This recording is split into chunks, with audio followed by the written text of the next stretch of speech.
홍남기 부총리 겸 기획재정부 장관이 종합부동산세와 양도소득세 등 세제 강화를 예정대로 진행하겠다고 밝혔습니다.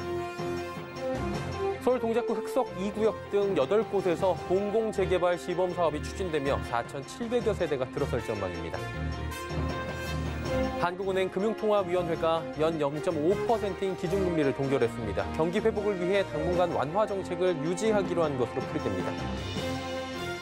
오늘 코스피는 기관과 외국인의 강한 매도세에 3,100선도 붕괴된 가운데 개인이 홀로 2조 원 넘게 사들였습니다. 센 경제라이브 시작합니다.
시청자 여러분 안녕하십니까? 센 경제라이브 서정덕입니다. 홍남기 부총리 겸 기획재정부 장관이 오늘 정부 서울청사에서 부동산 시장 점검 관계장관 회의를 열고 종합부동산세와 양도소득세 등 세제 강화를 예정대로 진행하겠다는 방침을 밝혔습니다. 일각에서 나오는 양도세 완화론에 선을 그은 것으로 분석됩니다. 홍 부총리는 투기 수요 차단을 위해 이미 마련한 세제 강화, 유동성 규제 등 정책 패키지를 흔들림 없이 엄정하게 집행해 나가겠다고 강조했습니다. 또 올해 7월 인천 계양을 시작으로 올해 중 3만 호, 내년 3만 2천 호 등 총 6만 2천 호 규모의 사전 청약도 차질 없이 준비되고 있다며 4월 중엔 입지별 청약 일정 등 구체적 계획을 알려드리겠다고 밝혔습니다. 서울 동작구 흑석 2구역을 비롯한 재개발 지역 8곳에서 공공재개발 시범사업이 추진됩니다. 기존보다 3천여 세대가 늘어난 총 4,700여 세대가 들어설 것으로 기대되는데요. 설석용 기자가 전해드립니다. 서울 재개발 지역 8곳에서 공공재개발 시범사업이 추진됩니다. 시범사업지는 동작구 흑석 2구역과 영등포구 양평동 일대, 동대문구 용두동 등 역세권에 있는 기존 정비구역들입니다. 사업성 부족과 주민 갈등 등의 이유로 정비구역 지정 이후 10년 이상 사업이 정체된 상태입니다. 사업 지역의 기존 세대는 총 1,704세대인데 재개발이 끝나면 4,700여 세대로 3천여 세대가 더 늘어나게 됩니다. 공공재개발은 LH나 SH 등 공공기관이 참여하는 재개발 사업으로 용적률 법정 한도를 120%까지 올린다는 계획입니다. 새로 건설되는 주택 중 조합원 분양분을 제외한 물량의 절반은 공공임대와 수익 공유형 전세 등으로 공급될 예정입니다. 원주민뿐만 아니라 청년과 신혼부부, 고령자 등 주거 지원 계층의 주거 안정에 기여할 것으로 예상됩니다. 정부는 이번에 선정된 공공재개발 지역들을 토지거래 허가 구역으로 지정해 투기 수요를 원천 차단하겠다는 계획입니다. 서울시는 공공재개발 특례가 적용된 정비 계획을 수립해 이르면 연말까지 후보지를 공공재개발 정비구역으로 확정하는 등 사업 추진에 속도를 올린다는 방침입니다. 업계에선 공공재개발 활성화에 따라 공급 물량은 점차 늘어날 것으로 기대되지만 집값 상승세에 큰 영향은 미치지 못할 거란 분석을 내놓고 있습니다. 일부 좀 조정은 될 수 있습니다만은 집값이라는 게 계속 순차적으로 계속 떨어질 수는 없는 노릇이고 그 한계가 있다라는 거예요. 제한적이라는 거죠. 그러니까 완전하게 이걸 해결할 수는 없다라는 겁니다. 현실적으로는. 서울경제TV 설석영입니다. 한국은행 금융통화위원회가 연 0.5%인 기준금리를 유지하기로 결정했습니다. 금통위는 자산시장 과열 경고음이 높아졌지만 코로나19 충격에서 벗어나 경기 회복세를 뒷받침하기 위해 당분간 완화적인 통화정책을 유지할 필요가 있다고 판단한 것으로 보입니다. 미 연준 기준금리와의 격차는 0.25에서 0.5%포인트로 경기 회복 속도와 금융 안정 등을 고려할 때 한은의 통화정책 정상화는 이르면 내년에 가능할 것이란 전망입니다. 금통위는 지난해 코로나19로 경기 침체가 예상되자 3월 B컷과 5월 추가 인하를 거쳐 2개월 만에 0.75%포인트나 금리를 빠르게 내린 바 있습니다. 오늘 코스피는 기관과 외국인의 매도에 밀려 2% 이상 하락하며 3,100선도 깨졌습니다. 그럼에도 개인은 오늘도 2조 원이 넘는 순매수를 보였습니다. 연일 기관의 차익 실현 매물이 쏟아졌지만 동학개미는 이번 한 주 동안 약 10조 원을 매수하는 등 적극적으로 지수 방어에 나선 한 주였습니다. 변동성이 강했던 한 주간의 증시 흐름 앵커 리포트에서 정리해드립니다. 이번 주에도 코스피는 거침없는 상승 랠리를 펼치며 3,200선에도 단숨에 도달했습니다.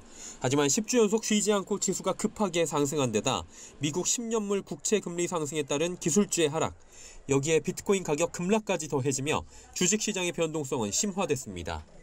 오늘 역시 기관과 외국인의 강한 매도세에 3,100선도 무너졌지만 개인이 2조 1,000억 원 이상을 매수하며 하단을 지지했습니다.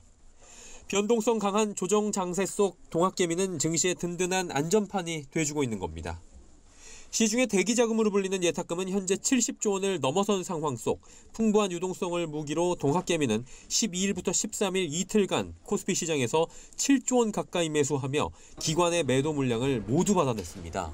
코스피는 이번 주에도 기관이 강하게 매도를 이어간 가운데 개인과 외국인이 매수했습니다. 코스닥은 기관과 외국인이 매도를 이어간 가운데 개인만이 매수를 이어갔습니다. 이에 이번 주 코스피는 2.1% 내린 3085.90포인트에 코스닥 역시 2.36% 하락하며 964.44포인트에 장을 마쳤습니다. 대형주 상승이 잠시 주춤한 가운데 쿠팡 관련주의 급등이 펼쳐졌습니다. 쿠팡이 나스닥 상장 예비 심사를 통과했다는 소식이 전해지며 관련주로 꼽히는 동방과 KTH 등이 상승 흐름을 보였습니다. 증권업계는 오는 20일 출범할 바이든 행정부의 부양책에 주목하자고 조언합니다. 특히 바이든 행정부 출범 전후 경기 개선 기대감이 본격화할 수 있다는 점에서 화학, 건설 등의 경기 민감주와 반도체와 2차 전지 등 수출주 비중 확대가 유효하다고 전했습니다. 서울경제TV 서정덕입니다. 정부의 부동산 규제 속에서도 지난달 은행권 주택담보대출이 12월 기준 역대 최고 증가폭을 기록했습니다. 금융당국 등에 따르면 지난해 100조 원 넘게 늘어난 은행 가계대출 가운데 주담대 증가폭은 68조 3천억 원으로 집계됐습니다. 2015년에 이어 두 번째로 큰 증가 규모입니다. 연말인 12월엔 6조 3천억 원이 늘어났는데 이는 12월 기준 2004년 통계 작성 이후 역대 최대치입니다. 특히 B2, 영끌 대출 열풍에 전세난이 덮치며 채무 상환 능력이 상대적으로 떨어지는 청년층의 주택 관련 대출이 증가하고 있습니다. 한국은행에 따르면 청년층의 주택 관련 대출은 작년 3분기 말 260조 2천억 원으로 전년 동기 대비 10.6%가 늘어났습니다. 부동산 114 조사에 따르면 올해 서울 분양 예정 물량은 총 4만 5,217가구로 지난해 분양 실적과 비슷한 수준으로 나타났습니다. 총 12,032가구로 탈바꿈하는 강동구 둔촌동 둔촌주공 재건축 일반 분양은 7월쯤 이뤄질 것으로 관측됩니다. 동대문구에선 이문동 레미안이 분양에 나설 예정입니다. 9월엔 송파구 문전동, 힐스테이트 2 편한세상 문정과 10월 서초구 방배동 방배 6구역, 아크로파크 브릿지 등 하반기 큰 장이 열릴 것으로 관측됩니다. 한편 상반기엔 서초구 반포동 레미안 원베일리가 2월에서 3월쯤 분양에 들어갈 예정입니다. 최근 이 단지 분양가는 3.3제곱미터당 5,668만 원으로 책정됐습니다. 이는 주변 시세보다 저렴해 청약자들의 관심이 클 것으로 전망됩니다. 올 들어 2주 만에 주요 시중은행에서 새로 만들어진 마이너스 통장이 18,600건을 넘어섰습니다. 개인 투자자들의 B2 행렬과 대출 시장의 불확실성 등이 작용한 것으로 보입니다. 은행권에 따르면 이달 1일부터 13일까지 KB국민, 신한, 하나, 우리, NH농협 등 5개의 시중은행에서만 총 18,660건의 마이너스 통장이 신규 개설됐습니다. 통상 1월 초엔 대출보단 예적금 잔액이 늘어나는 경우가 많아 이례적이라는 평가입니다.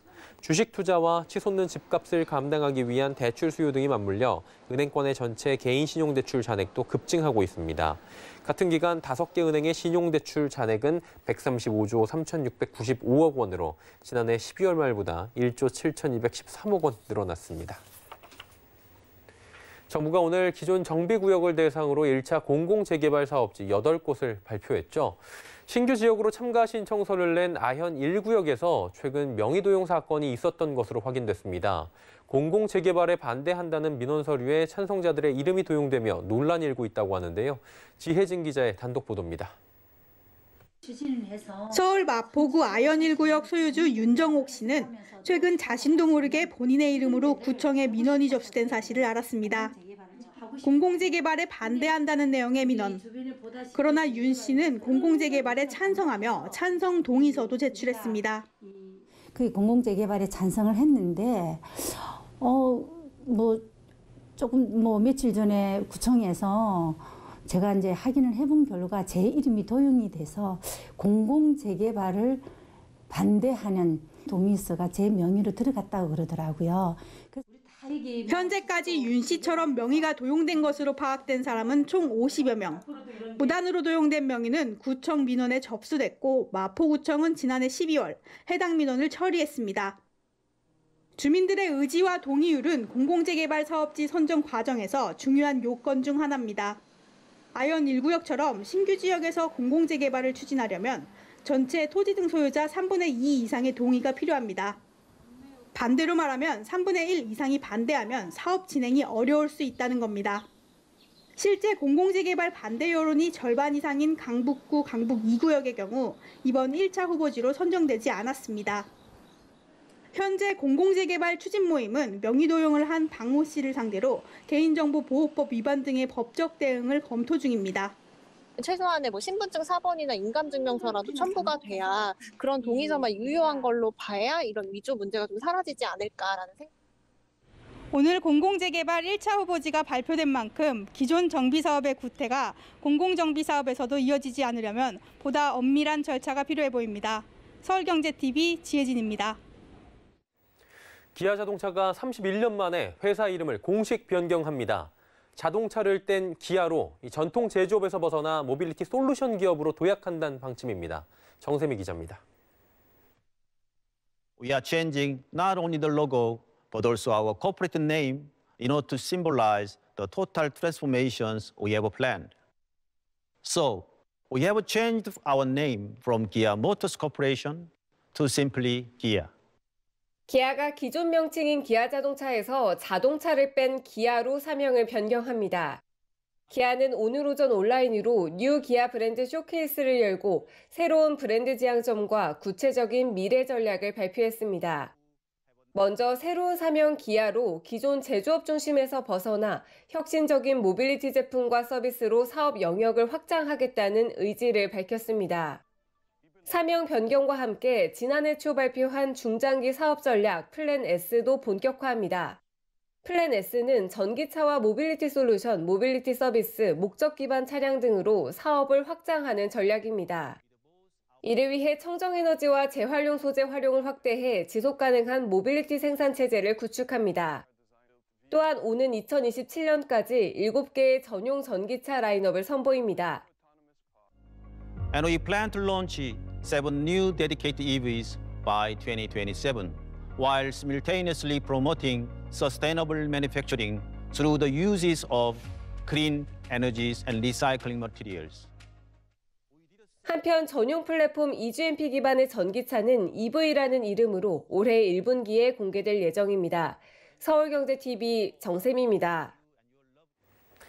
삼성전자가 오늘 갤럭시 S21 온라인 언팩 행사를 열고 프리미엄 스마트폰 갤럭시 S21 시리즈를 공개했습니다. 자, 이번 시리즈는 새로운 디자인과 강화된 카메라 성능, 또 100만 원 밑의 가격으로 경쟁력을 높이며 전작의 부진을 만회할지 관심이 쏠리고 있는데요. 그렇다면 전작보다 어떤 기능이 향상됐는지 윤다혜 기자가 짚어봤습니다. 삼성전자의 차세대 플래그십 스마트폰 갤럭시 S21 시리즈가 베일을 벗었습니다. 갤럭시 S21 시리즈는 총 3종으로 각각 6.2형, 6.7형의 디스플레이를 탑재한 갤럭시 S21과 S21 플러스, 6.8형 디스플레이의 S21 울트라로 출시됩니다. 이번 시리즈는 전작의 실패를 만회하기 위해 디자인, 카메라, 가격 등의 경쟁력을 갖췄습니다. 우선 스마트폰 바디, 메탈 프레임, 카메라가 매끄럽게 이어지는 유니크한 컨투어 컷 디자인을 갖췄고 헤이즈 마감으로 지문이 묻는 것을 최소화했습니다. 새롭게 선보이는 팬텀 바이올렛 등 다양한 색상으로 소비자의 선택의 폭을 넓혔습니다.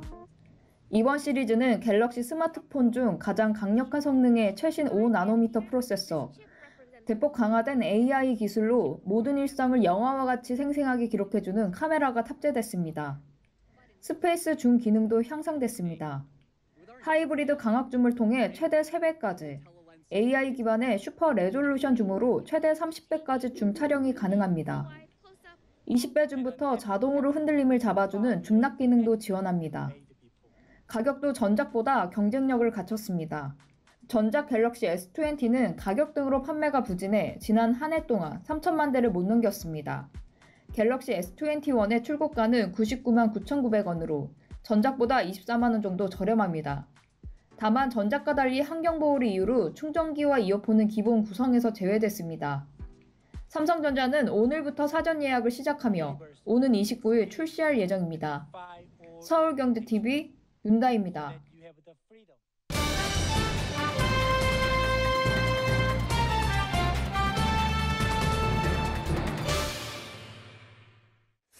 요즘에 코로나19로 외출을 좀 못하시면서 많은 분들이 넷플릭스, 웨이브, 왓챠와 같은 OTT 많이들 이용하신다고 합니다.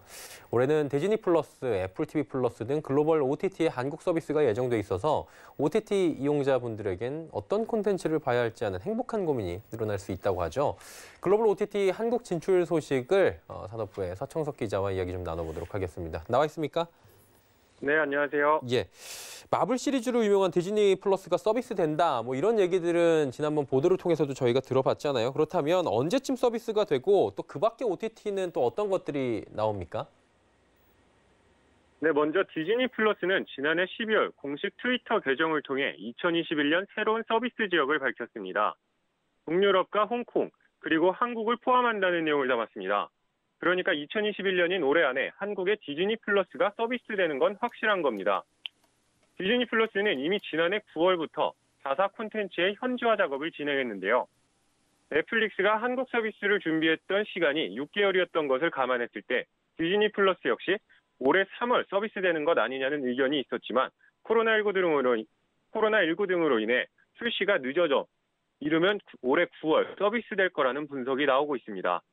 디즈니 플러스 외에도 애플 TV 플러스, 왕자의 게임으로 유명한 HBO 맥스 채널 등도 한국에 서비스할 예정으로 알려져 있습니다. 지난해 8월부터 애플 TV 플러스 시리즈들의 한국어 자막이 추가되기 시작했고 또 10월부터는 배우 이민호 주연의 애플 TV 플러스 한국 오리지널 콘텐츠가 촬영되고 있는 것이 알려지면서 한국 출시에 대한 기대감이 큰 상황입니다. 애플 TV 플러스 역시 정확한 시기는 정해지지 않았지만 올해 상반기 중 서비스를 시작할 것으로 예상하고 있습니다. HBO 맥스도 지난해 티빙과 제휴 협상을 시도하는 등 한국 서비스를 준비하고 있는 것으로 알고 있습니다.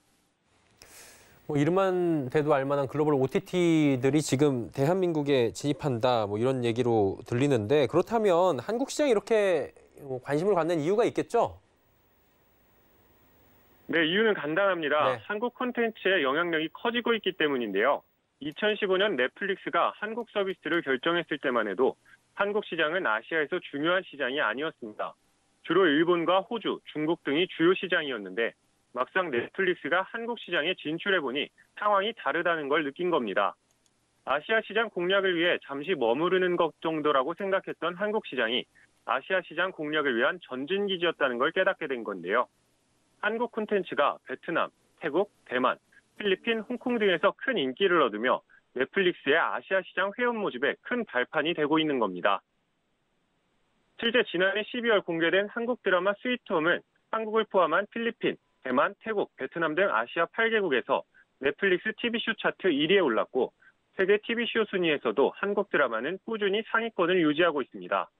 한국을 접수하면 아시아를 접수한다는 말이 생길 정도로 아시아에서의 K 콘텐츠 영향이 크다 보니 글로벌 OTT들이 앞다퉈 한국 진출을 서두르고 있는 겁니다. 한마디로 대한민국의 위상이 올라갔기 때문이다 이렇게 정리가 될 것 같은데요. 글로벌 OTT들 쭉 설명을 해주셨는데 유명한 건 알겠는데 각각의 특징이 좀 궁금하긴 해요. 좀 특징을 짚어주시면 좋을 것 같습니다. 네, 디즈니 플러스는 설명이 필요 없는 콘텐츠 공룡입니다. 디즈니, 픽사, 마블, 스타워즈, 내셔널 지오그래픽 등의 콘텐츠를 한 번의 결제로 모두 감상할 수 있습니다. 특히 2021년에는 국내 큰 인기를 얻은 마블 영화 시리즈의 스핀오프 드라마가 공개될 예정인데요. 완다와 비전, 팔콘의 윈터 솔저, 로키 등 마블 영화와 연계되는 작품들이 대기하고 있고 스타워즈 매니아들의 사랑을 받는 더 북 오브 보어펫 등 스타워즈 관련 드라마도 공개를 앞두고 있습니다. 애플 TV 플러스는 아이폰 11을 공개하면서 애플 TV 플러스 1년 무료 이용권을 준 만큼 한국 서비스 시작 시에도 애플 신제품 구매자들에게 무료 이용권을 줄 것으로 전망되고 있어 초반 가입자 확보에 유리할 것으로 보입니다. 다만 넷플릭스나 디즈니 플러스보다는 콘텐츠 경쟁력이 많이 떨어진다는 평가가 우세합니다. 모닝쇼, 띠, 엘리펀트 퀸 등이 대표작이지만 아직까진 생소한 이름들입니다. HBO Max는 전 세계적으로 인기를 얻은 다수의 작품을 가진 만큼 콘텐츠 경쟁력에선 다른 OTT에 비해 크게 밀리진 않는다는 분석인데요. 명품 전쟁 드라마 밴드 오브 브라더스부터 체르노빌, 철록, 왕자의 게임까지 고품질의 콘텐츠가 준비되어 있습니다. 다만 콘텐츠의 질과는 별개로 콘텐츠 양에서는 부족하다는 평가입니다. 예, 각각의 특징들 잘 들어봤고요. 제일 중요한 건 구독 비용 아니겠습니까? 비용은 어떻게 됩니까? 네, 요금에 대해 쉽게 알아보기 위해 예. 한국에 서비스하고 있는 넷플릭스 요금을 함께 보면서 말씀드리겠습니다. 예.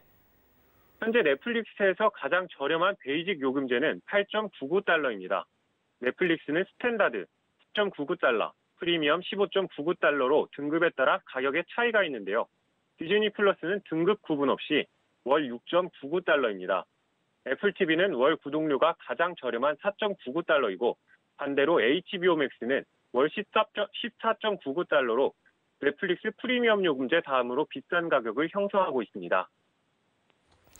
예, 가격들 정리를 넷플릭스 기준으로 한번 해봤고요. 지금 글로벌 OTT 얘기 쭉 해주셨잖아요. 우리 토종 OTT 업계들도 있는데 국내 업계들은 어떤 준비하고 있습니까?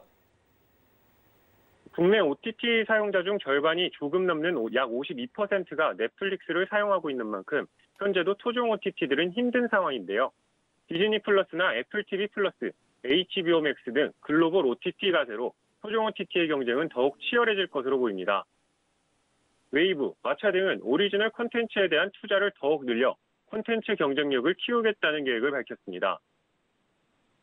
웨이브는 오리지널 콘텐츠 제작에 3년에서 4년간 3천억 원을 투자한다고 밝혔고 왓챠도 그동안 독점 콘텐츠 제공을 벗어나 왓챠 오리지널 콘텐츠 제작에 나설 것이라고 말했습니다. 오리지널 콘텐츠로 구독자 수를 확보한다는 계획인데요. 다만 과학기술정보통신부, 문화체육관광부, 방송통신위원회 등 OTT 산업의 주도권을 잡기 위한 싸움에서 나오는 중복 규제, 음악 저작권 문제 등 해결되지 않은 점이 약점으로 적용될 전망입니다. 예, 글로벌 OTT 한국 시장 진출 관련 이야기들 상세히 들어봤고요. 서청석 기자와 함께했습니다. 고맙습니다. 네, 감사합니다.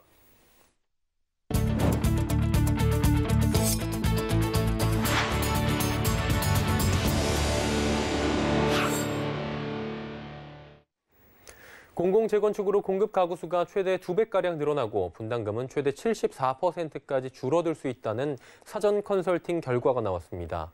한국토지주택공사, 서울도시주택공사, 한국부동산원이 공동 운영하는 공공정비통합지원센터는 공공재건축 사전 컨설팅에 참여한 7개 단지에 대한 분석을 마치고 결과를 조합 등에 회신한다고 밝혔습니다. 이 컨설팅에는 서울 신바포 19차, 망우 1구역, 신길 13구역 등 7개의 단지가 신청했습니다. 사전 컨설팅 결과 7개 단지 모두 종상향이 허용되는 것으로 평가됐습니다. 특히 용도 지역이 2종 일반인 경우보다 3종 일반인 경우 주민 부담 저감 효과가 큰 것으로 분석됩니다. 또 용적률이 높아질수록 일반 분양 물량이 증가해 재건축 사업성이 개선되고 분양가가 높을수록 사업성 개선 효과도 큰 것으로 나타납니다. 정부가 내주 중 설 민생안정 대책을 발표하며 방역을 전제로 전통시장 활성화에 정책 수당을 집중할 예정입니다. 정부는 오늘 정부 서울청사에서 김용범 기획재정부 제1차관 주재로 정책 점검 회의 겸 물가 관계 차관 회의를 열고 이같이 밝혔습니다. 정부는 방역과 안전에 정책 역량을 최우선으로 집중하면서도 한파 취약계층에 대한 보호 지원에 역점을 두기로 했습니다. 농산물 작황 부진과 조류 인플루엔자 확산으로 밥상 물가 부담이 커지는 만큼 설을 앞두고 주요 성수품 공급을 확대하고 축산물 가격 안정을 위한 노력을 강화키로 했습니다. 내수 활력 회복 지원 차원에선 전통시장 활성화에 가능한 정책 수단을 총동원하기로 했습니다. 지상 최대 가전쇼로 불리는 CES 2021이 마무리된 가운데 삼성전자와 LG전자의 제품들이 호평을 받으며 관련상을 휩쓸었습니다. 삼성전자는 미국 소비자기술협회가 수여하는 44개의 CES 혁신상을 포함해 미디어 어워드까지 총 173개의 상을, LG전자는 CES 혁신상 24개를 포함해 총 139개의 상을 받았습니다. 대표적으로는 삼성전자는 기존 QLED의 화질을 개선한 네오 QLED TV와 프리미엄 제품인 마이크로 LED TV가 CNN 등 다양한 현지 매체들로부터 이번 CES 최고의 제품으로 선정됐습니다. LG전자는 OLED TV가 CES 공식 어워드 파트너 엔가젯 선정 TV 부문 최고상과 CES 최고 혁신상을 석권했습니다. CNN 경제라이브 저희가 준비한 소식은 여기까지입니다. 건강한 주말 보내시길 바랍니다. 고맙습니다.